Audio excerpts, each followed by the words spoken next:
Commander Marcus Chun stood in the ruins of what had once been humanity's greatest military academy on Earth. Smoke still rose from the twisted metal and shattered concrete around him. The acrid smell of burning electronics mixed with something far worse, the stench of defeat that seemed to cling to everything these days. 3 months had passed since the hegemony's ultimatum. 3 months since the galaxy's most powerful alliance of alien races had declared humanity a failed species and sentenced Earth to what they called merciful extinction. The human fleet had fought valiantly in the Outer Rim, but against ships that could bend space itself and weapons that turned matter into pure energy, courage alone hadn't been enough. Marcus touched the fresh scar running down his left cheek, a souvenir from the Battle of Proxima Station where he'd watched 1,000 good soldiers die in the span of minutes. The hegemony's technology was beyond anything humans had imagined possible. Their shields absorbed nuclear weapons like gentle rain, and their ships moved through space as if the laws of physics were merely suggestions. The communication array in the Academy's command center still functioned, barely. Static-filled reports continued to filter in from across Earth's remaining colonies. Luna Base had gone dark 2 days ago. Mars reported hegemony ships in orbit, broadcasting the same message on repeat: prepare for processing. Resistance will only prolong suffering. Marcus walked through the empty hallways where thousands of cadets had once trained to protect Earth. Their proud graduation photos still hung on the walls, young faces full of hope and determination.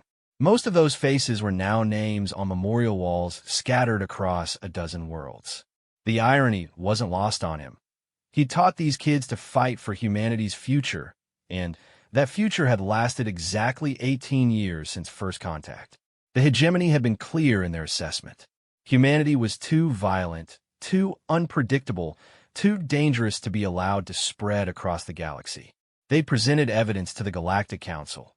Humanity's endless wars, their destruction of their own planet's environment, their tendency toward aggression even against their own species.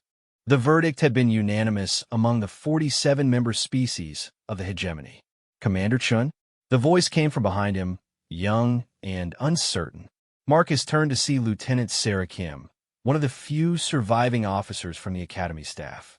Her uniform was dirty and torn, and exhaustion lined her face.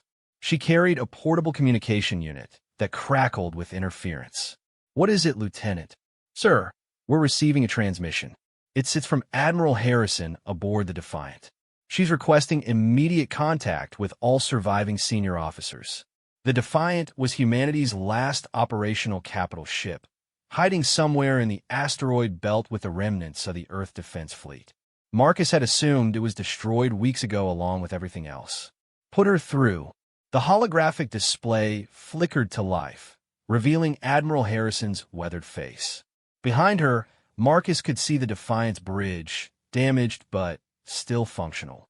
The Admiral's eyes held a mixture of grief and something else, something Marcus hadn't expected to see. "Marcus, good to see you're still breathing," Harrison said. "I need you to listen carefully.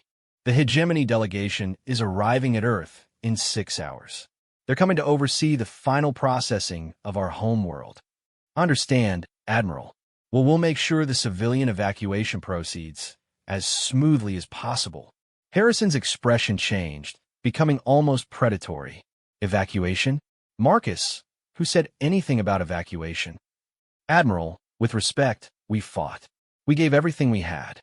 The hegemony proved we're outmatched in every possible way. They have weapons we can't comprehend, shields we can't penetrate, and ships that make our best technology look like stone tools. What else can we do?" The Admiral leaned forward, and for the first time in months, Marcus saw something he'd almost forgotten existed: a smile. Not the grim expression of someone accepting defeat, but the kind of smile that had once made humanity the most feared predators on their home planet. "Marcus, answer me this. If we're such failures as a species, if we're really as pathetic and primitive as they claim, then why are they bringing their entire battle fleet to finish off one little planet? Why does it take 47 species working together to handle a failed race that couldn't even figure out faster-than-light travel until 20 years ago? The question hung in the air like a challenge. Marcus felt something shift in his chest, a spark of the old fire he thought had been extinguished at Proxima Station. Because, Harrison continued, they're not here to process a failed species. They're here because they're terrified of what we might become if we survive. And that commander tells me everything I need to know about who's really failed here. The transmission cut out, leaving Marcus standing alone in the ruins with a thought that changed everything. If the hegemony truly believed humanity was finished, why were they taking such extraordinary measures to ensure it? Their response seemed less like the controlled elimination of a failed species and more like the desperate actions of someone trying to prevent a catastrophe. For the first time since the war began, Commander Marcus Chun began to smile. High Arbiter Zephyros of the hegemony stood on the bridge of the massive dreadnought Inevitable Conquest, watching Earth grow larger in the main display. The blue and white planet looked deceptively peaceful from this distance, but Zephyros knew better than to trust appearances when it came to humans. His 4 arms worked independently at different control interfaces, each managing a separate aspect of the fleet's approach. The Kytherian species had evolved this way, becoming natural coordinators and administrators. It was why they led the hegemony's military operations. Their ability to process multiple information streams simultaneously made them nearly unbeatable strategists. Status report. Zephyros commanded, his translator converting his complex harmonic speech into standard galactic. Sir, responded Navigation Controller Thrix, a crystalline being whose species communicated through light patterns. We have achieved optimal orbital position. The human defense fleet appears to have withdrawn to the outer system. All major population centers have been identified and marked for processing. Zephyros nodded, though something nagged at him. In 40 years of hegemony service, he had overseen the processing of 17 species deemed unfit for galactic citizenship. Usually, the pattern was predictable. Initial resistance, followed by gradual acceptance as the species realized the futility of fighting advanced technology, and, finally, grateful cooperation as they understood the hegemony's benevolent intentions. Humans, however, had followed none of these patterns. Sir, came another voice from communications. We're detecting unusual energy signatures from the planet's surface. Multiple locations are showing power spikes inconsistent with normal civilian infrastructure. Elaborate. The signatures suggest they're still conducting research and development. Our intelligence indicated that human industrial capacity was completely destroyed 3 weeks ago, but these readings suggest otherwise. Zephyros felt the first twinge of unease. Humans were supposed to be broken, defeated, ready for peaceful integration into hegemony re-education programs. They shouldn't be building anything. Display tactical assessment. The main screen shifted to show Earth overlaid with energy readings. Dozens of points across the planet pulsed with activity. Not the chaotic patterns of a dying civilization, but the organized, purposeful signatures of a species still fighting. Security Chief Mordax, analysis. The hegemony's chief security officer was a Vrex, a species that looked like a cross between a spider and a tank. Their homeworld's extreme gravity and predatory ecosystem had produced beings that were natural warriors and tactical analysts. High Arbiter, Mordax clicked through his translator. Human behavior patterns continue to deviate from predictive models. Standard doctrine suggests a 99.7% probability of surrender following the destruction of their primary fleet. Instead, energy output from the planet has increased by 340% since our ultimatum. Impossible. Our intelligence reports their industrial base was crippled. That's what concerns me, sir. Either our intelligence was wrong, or humans possess adaptive capabilities we haven't accounted for. Zephyros pulled up the files on humanity's evaluation. The evidence had seemed overwhelming. A species barely 2 centuries into their industrial age, still fighting wars among themselves, with technology that wouldn't qualify them for Galactic Council consideration for at least another 1,000 years.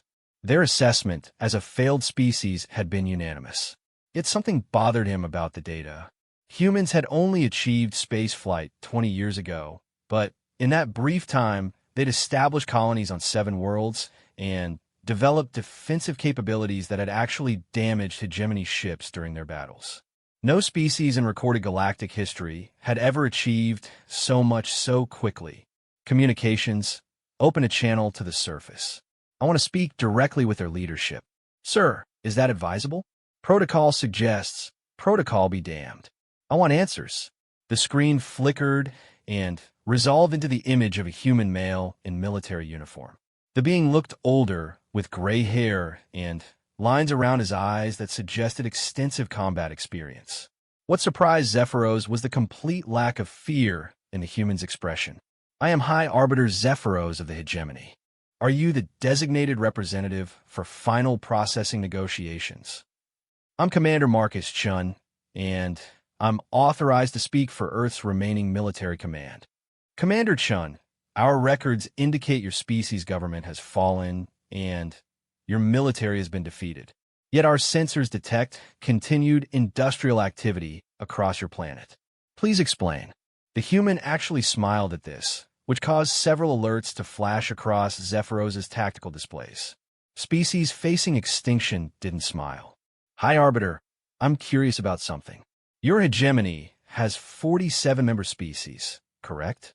And you've been expanding across this galaxy for over 3,000 years. That is correct. So you've encountered hundreds of species during that time. How many of them required the full attention of your entire battle fleet for a simple processing operation? Zephyros felt his secondary heart skip a beat. It was an excellent question, one that he'd been trying not to think about for the past 3 months. The size of our response force is a standard precautionary measure. Really? Because from where I'm standing, it looks like you brought everything you have. Your entire hegemony fleet, your best ships, your most experienced commanders. That's not standard procedure for dealing with a failed species, is it? The bridge fell silent. Zephyros realized that every member of his crew was now listening to this conversation, and the human's words were causing visible unease among several species. You will prepare your population for processing, Zephyros said, trying to regain control of the conversation. Or what? You'll destroy us. Shun leaned forward. You could have done that from the outer system. You could have sterilized this planet without even entering the solar system. But you didn't. You came here, in person, with your entire military might. Why? Because Zephyros stopped himself. Because you needed to see for yourself, didn't you? You needed to make absolutely sure we were really finished. Because somewhere in the back of your minds, you're starting to wonder if maybe, just maybe, you made a mistake. The communication ended, leaving Zephyros staring at a blank screen. Around him, his bridge crew worked in uncomfortable silence. For 3,000 years, the hegemony had been the undisputed power in this region of space. They had never encountered a species that questioned their authority, their wisdom, their right to determine which civilizations deserved to survive. And now, a species they had declared failed was asking questions that Zephyros couldn't answer. Sir, whispered his tactical officer, new energy readings from the planet. Whatever they're building down there, it's almost complete. Dr. Elena Vasquez wiped the sweat from her forehead as she made the final adjustments to the quantum resonance chamber buried 3 kilometers beneath the ruins of CERN. Around her, scientists from every remaining human settlement worked frantically at consoles that hummed with barely contained energy. The irony wasn't lost on her. The Large Hadron Collider that had once been humanity's greatest scientific achievement was now just a component in something far more ambitious. Elena, we're getting massive gravitational fluctuations, called Dr. James Parr from across the chamber. The containment field is holding, but I'm reading stress fractures in the quantum substrate. Expected, Elena replied, not looking up from her calculations. We're attempting something that violates about 17 different laws of physics. Stress fractures are the least of our problems. 3 months ago, Elena had been leading a quiet life, researching theoretical particle interactions. Then, the hegemony had arrived with their ultimatum, and she found herself recruited into the most desperate scientific project in human history. The idea had come from an unlikely source: intercepted hegemony communications that revealed something the aliens hadn't intended humans to learn. The technology gap between humanity and the hegemony wasn't just large, it was artificially maintained. Dr. Vasquez, came a voice from the communication panel. This is Commander Chun. Are you ready to explain this plan to people who barely passed high school physics? Elena smiled despite the tension. Marcus had become the unofficial coordinator for this project after Admiral Harrison had been forced to take the fleet into deep hiding. His straightforward military approach had proven invaluable in cutting through scientific jargon to focus on what actually mattered. Marcus, remember what you told me about asymmetric warfare? How humans have always won against superior forces by changing the rules of engagement. Yeah, well, we're about to change the biggest rule of all. Elena pulled up a holographic display showing the quantum field equations they derived from captured hegemony technology. What they discovered had shattered every assumption about the nature of technological advancement in the galaxy. The hegemony's power doesn't come from being naturally superior. It comes from controlling access to certain fundamental technologies.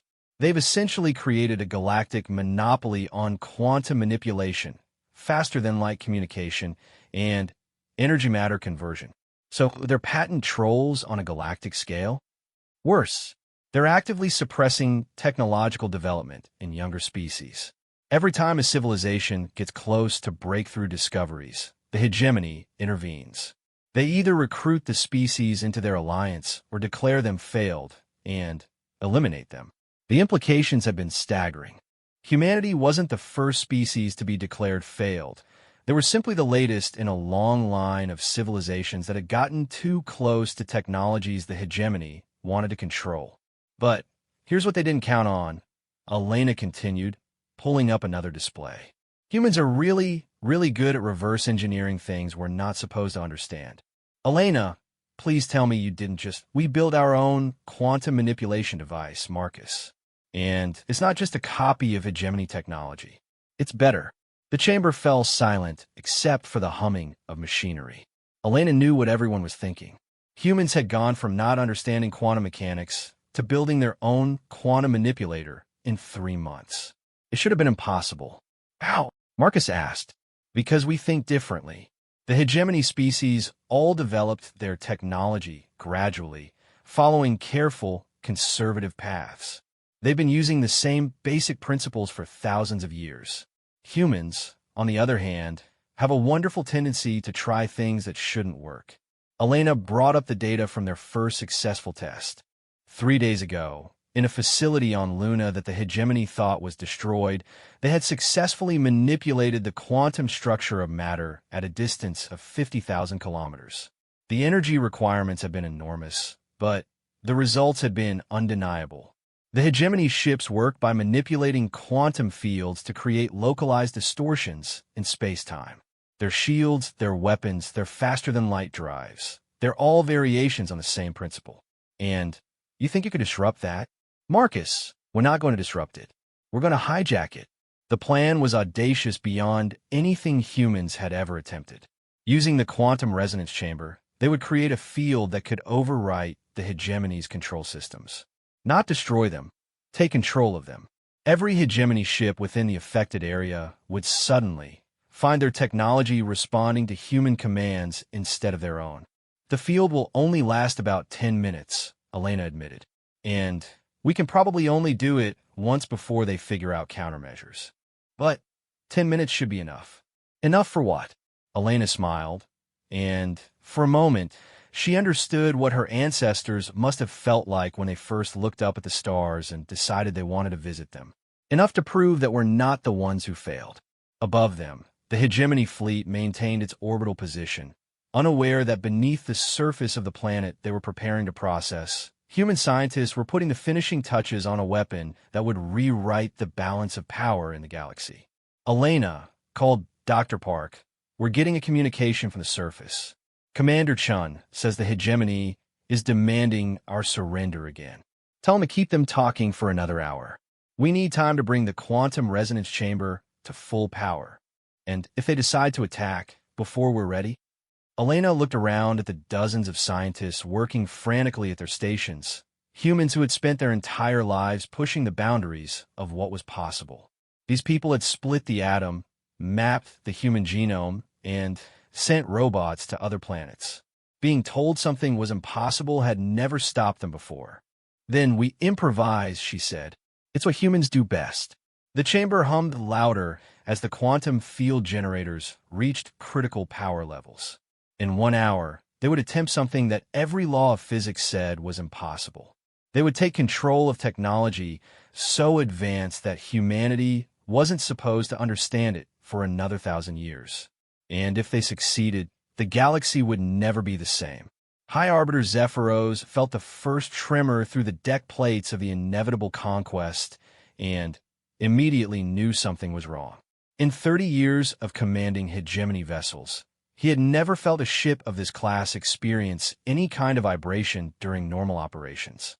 Engineering, report, he commanded, his forearms dancing across control interfaces. Sir, we're detecting massive quantum fluctuations from the planet's surface. The energy signature is, sir, it's impossible. They appear to be generating a controlled quantum field of unprecedented magnitude. Impossible. Human technology lacks the sophistication for quantum manipulation. That's what our data indicates, sir. But the readings don't lie. Zephyros studied the sensor displays with growing unease. The energy buildup on Earth's surface was following patterns that reminded him of hegemony quantum drives powering up, but the scale was wrong. No single device should be capable of generating a field this large. Security Chief Mordax, could this be some kind of weapon? The Vrex warrior's multiple eyes focused on the tactical displays. Unknown, sir. The quantum signature doesn't match any known weapon configuration. It appears to be reaching out toward our fleet. Shields to maximum. All ships, battle formation. Around the inevitable conquest, the massive hegemony battle fleet began moving into defensive positions. Ships that had conquered half a galaxy arranged themselves in perfect tactical formation, their crews preparing for whatever desperate last strike humanity might attempt. That was when the quantum field reached them. The first thing Zephyros noticed was silence. Every background hum, every subtle vibration that had been part of his ship's operation for decades, suddenly stopped. For a moment that stretched into eternity, the inevitable conquest hung in space like a dead thing. Then the ship's systems came back online, but something was wrong. Sir, called the navigation officer, panic creeping into his harmonic voice. The ship isn't responding to our commands. What do you mean, not responding? I mean, our control interfaces are active, but the ship is ignoring our inputs. It's as if something else is controlling our systems. Zephyros felt his blood chill. Across his bridge, every officer was reporting the same phenomenon. Their equipment was functional, but it was no longer accepting their commands. This is impossible, he whispered. Our quantum security protocols, High Arbiter, interrupted the communications officer. We're receiving a transmission from the planet. It's being sent through our own communication array. Put it through. The main display activated, showing the human commander Marcus Chun. But this time, the human wasn't speaking from a damaged bunker on Earth's surface. He was speaking from what appeared to be a command center filled with holographic displays showing the positions and status of every ship in the hegemony fleet. High Arbiter Zephyros, Chun said calmly. I hope you're comfortable up there. We need to have a conversation. What have you done to our ships? We've temporarily assumed control of your quantum manipulation systems. Don't worry, we're not going to hurt anyone. We just need to make a point. This is impossible. Human technology is centuries behind our capabilities. Chun smiled that disturbing human expression again. You know, you keep using that word. I don't think it means what you think it means. Around Zephyros, his bridge crew worked frantically at their stations, trying to regain control of their own ship. Their efforts were met with polite refusal from systems that had been serving the hegemony faithfully for over 1,000 years. Let me show you something, Chun continued. On the display, Additional windows opened showing views from bridges throughout the hegemony fleet. Zephyros could see other ship commanders experiencing the same loss of control, the same growing panic as their vessels refused to obey orders. How? Zephyros demanded. By doing what humans do best, ignoring the rules. You see, your quantum security protocols are based on the assumption that only species with thousands of years of technological development could possibly understand quantum mechanics well enough to interfere with them. You never considered what might happen if someone who didn't know it was impossible tried to do it anyway. Dr. Elena Vasquez appeared beside Chun on the display. High Arbiter, your technology is incredibly sophisticated, but it has a fundamental weakness. It's designed to prevent primitive species from interfering with it, not to defend against someone who understands quantum mechanics better than you do. That is impossible. The hegemony has the most advanced quantum scientists in the galaxy. You have the most experienced quantum scientists, Elena corrected. There's a difference. Your people have been refining the same basic principles for thousands of years.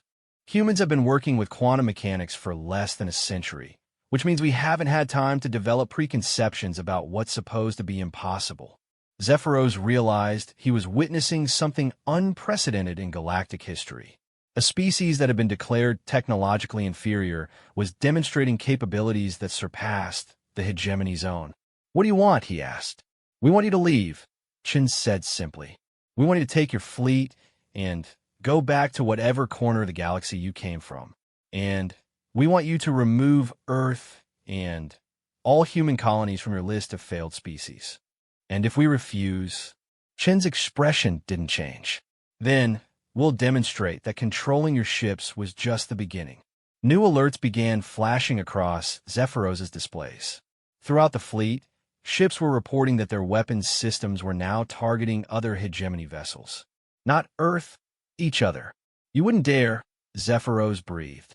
Destroying our fleet would only bring greater retaliation from the hegemony. We're not going to destroy your fleet, Elena said. We're going to do something much worse. We're going to send you home with a message. The quantum field intensified, and suddenly, every ship in the hegemony fleet began moving. Not toward Earth, but toward each other, their formations condensing until the massive vessels were floating in a perfect sphere, their weapons pointed outward. This configuration will be transmitted to every hegemony world, Chen explained, along with the technical specifications of our quantum override system. Every species you've suppressed, every civilization you've declared failed, will know that the mighty hegemony can be beaten by a species that couldn't even achieve faster-than-light travel 20 years ago. Zephyros understood. Humanity wasn't just defeating them. They were humiliating them. The psychological impact would be devastating. Every species under hegemony control would begin to question whether their masters were really as invincible as they claimed. You're starting a war that will consume the galaxy, he warned. No, Chen replied. We're ending a war that's been going on for 3,000 years. A war the hegemony has been fighting against every species that dared to dream of something better than subjugation. The quantum field began to fade, and, slowly, control of their ships returned to the hegemony crews. But the damage was done. They had been outmaneuvered, outfought, and outsmarted by species they had dismissed as primitive. High Arbiter, Chan said as the transmission prepared to end, the next time you want to declare a species failed, you might want to make sure you understand what failure actually looks like. The display went dark, leaving Zephyros alone with the knowledge that everything he thought he knew about humanity had been wrong. Around him, his bridge crew waited for orders, but for the first time in his career, Zephyros had no idea what to do next. 6 months later, Commander Marcus Chin stood on the observation deck of humanity's first quantum-capable starship, the Perseverance, watching the construction of New Geneva Station in orbit around Earth. The massive structure would serve as humanity's first embassy to the galaxy, a galaxy that suddenly seemed much smaller and far more interested in what humans had to say. Marcus, came a familiar voice behind him. Dr. Elena Vasquez joined him at the viewport, carrying a data pad filled with the day's reports from across human space. The Rigelian Republic just formally requested technological exchange agreements. That makes 43 species in the past 2 months. Marcus smiled. Funny how many new friends we've made since the hegemony incident. The aftermath of humanity's demonstration had exceeded their wildest expectations. Within weeks of the hegemony fleet's humiliating withdrawal, species across the galaxy had begun demanding answers from their supposed protectors. How had a primitive species achieved such technological superiority? Why hadn't the hegemony's evaluation process detected humanity's true capabilities? Most importantly, how many other species have been wrongly declared failed? Elena, incoming transmission from Admiral Harrison. She's reporting from the Tau Ceti system.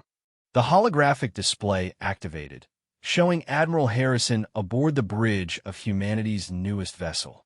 Behind her, Marcus could see crew members from at least 6 different species working alongside humans. Marcus, Elena, I have an update from our diplomatic mission to the former hegemony territories. The Kytherian Collective has officially dissolved their military alliance with the hegemony. They're requesting immediate technical assistance to upgrade their defensive capabilities. Elena raised an eyebrow. The same species that led the attack on our colonies? The same.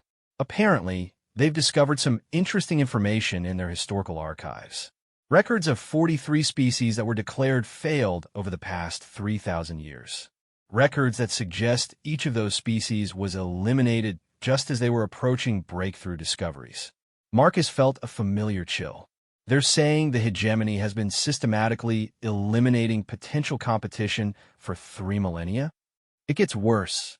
We've identified surviving populations of 17 of those 43 species. Hidden colonies, refugee populations, groups that escaped the purges and have been hiding in the outer rim for centuries. The implications were staggering. The hegemony hadn't just been suppressing technological development. They had been committing genocide on a galactic scale, eliminating any species that might challenge their dominance. What's the status of the hegemony itself? Elena asked, fragmenting rapidly. 22 member species have formally withdrawn from the alliance. The core worlds are still holding together, but they're facing internal rebellions and external pressure from species they've oppressed for centuries. Marcus turned back to the viewport, watching as human and alien engineers work together to complete the station's quantum communication array. The technology that had once been the hegemony's greatest advantage was now being shared freely among species that had been kept artificially primitive for thousands of years. Admiral, Elena said, have you had any contact with High Arbiter Zephyros? Actually, yes. He's requesting asylum on Earth. Marcus blinked in surprise. What? Apparently, the remaining hegemony leadership has declared him responsible for the loss of their monopoly on quantum technology. There's a death sentence waiting for him if he returns to hegemony space. And he thinks we'll help him? He's offering complete technical specifications for every hegemony technology in exchange for protection. Faster-than-light drives, energy matter conversion, quantum communications, gravitational manipulation, everything. Elena whistled softly. That would advance human technology by centuries overnight. Marcus, there's something else. Zephyros sent a personal message for you. The display shifted, showing the familiar form of the Kytherian commander. But instead of the confident authority Marcus remembered from their confrontation, Zephyros looked tired, defeated, and strangely humble. Commander Chun, I have spent considerable time reviewing the events of our encounter. I have concluded that my species and the hegemony as a whole made a fundamental error in our assessment of humanity. Zephyros paused, his 4 arms moving in what Marcus had learned was a gesture of respect among his people. We believe that failure was determined by technological capability. We measured species by their ability to replicate achievements we had already accomplished. We never considered that true advancement might come from approaching problems in ways we had never imagined. The alien commander leaned forward, his expression intense. When you asked why we were still standing, you revealed something we had failed to understand. The measure of a species is not how well they follow established paths, but how they respond when those paths lead nowhere.